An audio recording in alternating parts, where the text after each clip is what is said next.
More now on our top story, and Queensland's tight-knit Pacific Islander community has been utterly devastated by the deaths of 11 people in a house fire in Logan this week. The victims were all members of 2 Tongan families, and the community has rallied to support the relatives of those killed. For more, our Brisbane reporter Imogen Brennan joins us now from the street in Logan. Imogen, good morning. The community held a fairly emotional vigil last night. Good morning, Michael. That's right. Mourners have maintained their vigil at the scene of the tragic house fire here in Slacks Creek in Logan, which is just south of Brisbane, overnight.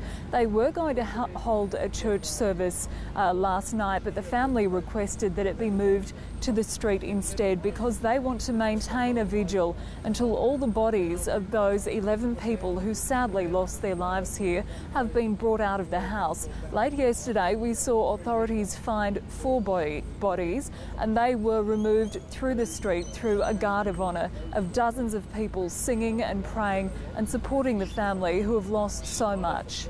And it's obviously going to take some time for that grim recovery task, isn't it, Imogen?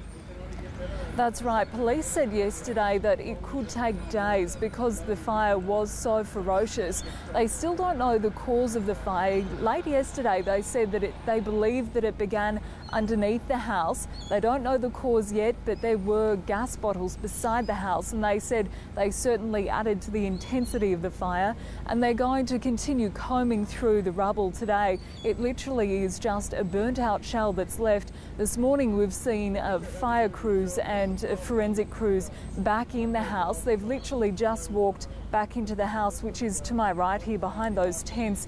And this morning we're also seeing dozens of people still here at the scene. They're being served breakfast by the salvos at the moment.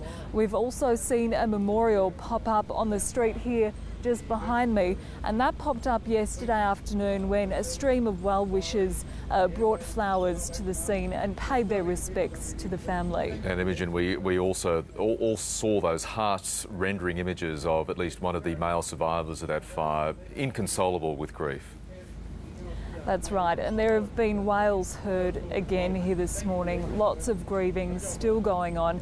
We don't know officially much about the victims at this stage. Police say that they won't be releasing the details of those victims until all the remains have been found and identified, and that could take days. But we do know that one man is believed to have lost his 5 children and his wife in the tragedy. Another man lost his 2 young daughters and his girlfriend. So it is going to take a long time for the community to come to terms with what's happened here. Just terrible. Imogen Brennan in Brisbane, thank you very much. Thank you.